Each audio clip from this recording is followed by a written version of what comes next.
And you need to talk about their current situation and ideal state. And then you see I've got it up on the box here. Step 4 is we're going to monetize it. You're concerned about how you get there. My question to you is this an inbound lead or is this an outbound? Outbound. Okay. Most of my prospecting. So they don't know you. You're starting the conversation off. Okay. Right. I'm going to cover if it's an inbound first. If it's an inbound and they needed help with logistics, right? And let's say, give me an example of what they would need with logistics if it was. And I know you don't get inbounds or you rarely get them, but just give me an example of what somebody would need from you. Say if they had a lane from like Sacramento to Salt Lake City that they needed covered and they were looking for flatbed capacity or something like that, they would reach out and say, hey, you got a truck on Thursday for, pick up in Sacramento? Yeah. So the best way to get to current situation is with this question. And we can all use this question, whether we're in logistics or not. What's your biggest reason for blank? Hey, I need to know if you got a truck running on Thursday to San Francisco. Awesome, I can help you with that. What's your biggest reason for needing to run to San Francisco? Man, we got a new client, blah, blah. Now where are we?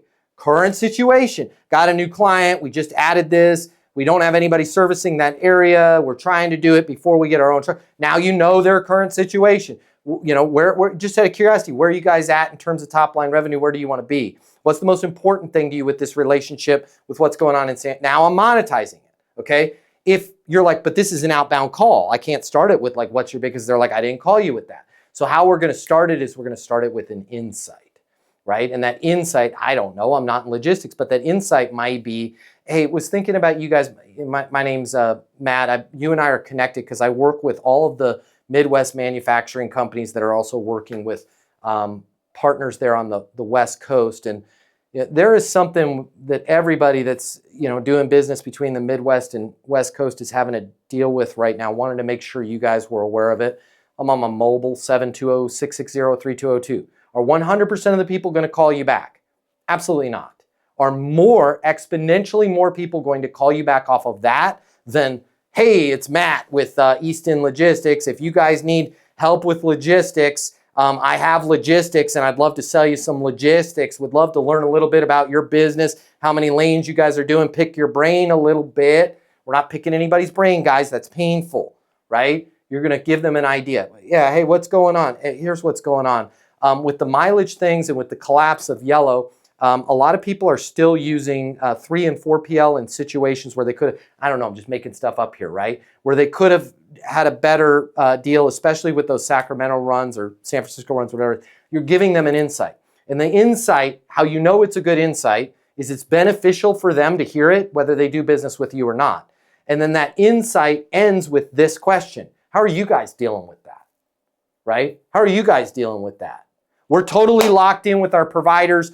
San Francisco right now, fingers crossed, everything's great with that relationship. Awesome, awesome to hear. I just wanted to make sure that you were aware that there's some stuff being opened and that people, that possibly can take advantage of, these new routes that have opened. Hey, I will be here when you need to make sure that everything is totally tight and streamlined, even if it's just to get a second opinion on those San Francisco, Sacramento lanes. Boom.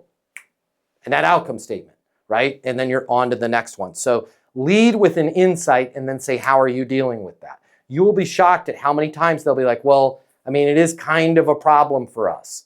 Don't go into a sales pitch. Well, I can do a better job. When you say it's kind of a problem, walk me through what's going on. Well, we do have a partner right now, but they're unreliable. We do have a partner right now and they're great, not so great. About 3 or 4 times a year, we get rushes and we've got bumps and I'm unable to get additional activity from that partner. So, I want to be crystal clear with you, Matt. We're not looking to change partners, but I would like to talk to somebody in terms of backing up our existing, you're just having a good conversation in box 3, current situation, ideal state. It sounds like, it seems like, it feels like I'm putting a label on it. You're happy with your current provider. 2 or 3 times a year, you need somebody to come to with overflow, right? Then you just have, I don't want to turn this into a logistics because you guys will logistic circles around me because I don't know the industry as well as you do, but that's how we're having those conversations. Does that make sense? Yeah, it does. Thank you. It's that's interesting you mentioned that about being a backup because pretty much everybody that I'm calling already has, anywhere from 3 to 4 to, 8 or 10 or more Mm-hmm. brokers and carriers that they're already working with. So that's one of the ways that I've tried to get in the door in the past is like, hey, not trying to take over your entire supply chain, but just wanted to be considered as a backup option. And that's good. And that's good. Okay. And please don't get depressed. I'm not telling you you're doing anything wrong. That's good. Hey, if you need a backup, I'm here. I wanted to make sure I wanted to be considered as a backup option. That's a sales pitch. This is an insight. What a lot of companies aren't realizing is, and everybody's having to deal with, you have your normal workload, you have your normal structure. I'm just going to make something up here, right? But I just want to show you the difference with an insight. You have your normal workload, your normal structure, and then you bid on ad hoc jobs. Okay. Here's what nobody's talking about.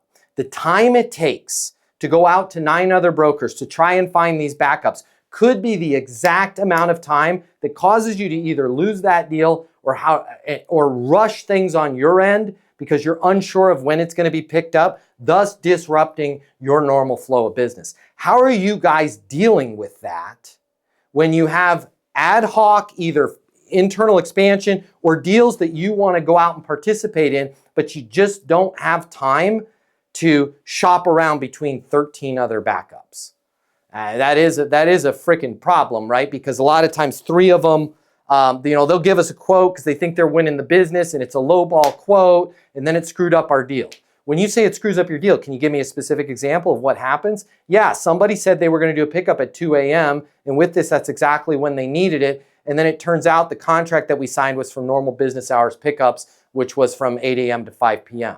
How did you end up? What did that cost you to result? I had to pay them overtime. We're never going to use them again. How did that slow you guys? When did you figure out they weren't coming? Great question. When everything was loaded on the dock at 2 a.m. and no truck showed up. How often does that happen? Right. Well, I mean, that one or 2 times. I feel like I've got a really good handle on what you're doing here. Does it make sense for me to get everything just set up for you guys, understanding that most of the time these need to be late night, 2 a.m. to 5 a.m. shipments, just so that you don't have to go and throw this out to 13 people, not knowing who you are? You and I can figure this out right now, one and done.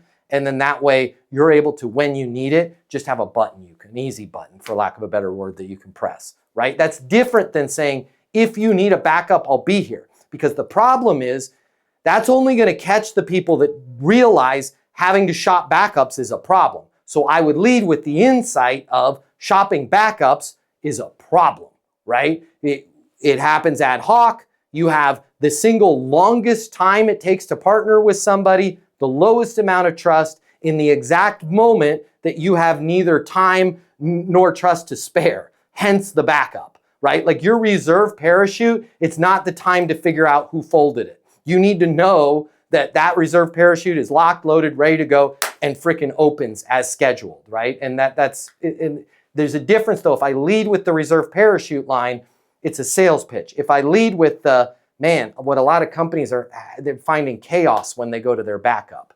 They're not showing up, the rates change. It's all across the board. And a lot of times you have stuff sitting there on the dock that was supposed to pick up 24, 40 hours. How are you guys dealing with that? And then they're going to bitch because people love to do that. So go practice with those are the types of insights that get their attention. Make sense? Great. Yeah. If you like this video, I got you. I'm going to hook you up. Click the link in my bio. I'm going to give you the closing mini masterclass. It's normally $300. I'm going to pay for everything. You're going to close a lot more business. You're going to make a lot more money. You're going to have a lot more fun. And you're going to be like, Matt Easton changed my life. And I'm going to be like, yes, I did. Did we just become best friends? And you're going to say, yes, we did. And then you and I are going to be best friends and it'll be great. So click the link in my bio so we can be friends and you can close more business and I'll cover all the cost. See you there.